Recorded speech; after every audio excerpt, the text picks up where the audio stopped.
Hello, আসসালামু আলাইকুম guys. আমরা চলে আসছি আমিন ভাইয়ের এলাকায়, আমিন ভাইয়ের বাসায় এবং বাগানে। না বলে চলে আসছি ভাইয়ের বাসায়, খুঁজতে খুঁজতে চলে আসছি নানিয়াছড়ে বগাছড়িতে। ভাই, আপনার বাগান তো অনেক সুন্দর লাগতেছে। তো এই আনারস বাগানে আপনার কি কি করতে হয়, আপনাদের খরচ কীরকম যায়, মানুষের একটু কিভাবে করলে উৎসাহিত হবে একটু বলেন আপনি। ভাই এটা আর কি প্রথমে আমরা এটা আনারস লাগাই আর কি। এখানে নানিয়াচরে মানুষের বিশেষ করে আনারসটা সব কিছু। আর এখানে আপনার সবাই আপনারা জানেন মানে রাঙামাটির মধ্যে বিখ্যাত হচ্ছে আনারস আর কি। মানে আনারসটা এখন প্রচুর চলতেছে আর কি মানে রাঙামাটির মধ্যে।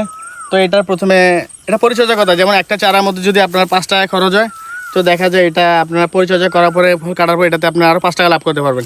10 টাকা 12 টাকা করে বিক্রি করা যায় আর কি এখান থেকে। মানে এটা আর কি, মানে যদি 10 লাখ টাকা খরচ করেন তো 20 লাখ টাকা পাবেন আর কি। মানে এরকম মানে লাভ আছে প্রচুর, কিন্তু করতে পারলে নিজের করতে হইব, মানে পরিচর্যা করতে হবে, সব লেবারে আসা ছাড়াই দেওয়া যাবে না আর কি। নিজের মানে থাকে তদারকি করতে হবে, এই আর কি ভাই, এগুলো এরকম লাভ থাকে আর কি। আচ্ছা আচ্ছা, আপনারা যারা কৃষিকাজ করেন আপনারা আনারস করতে পারেন, ভাই করে খুব ভালো লাভবান হয়।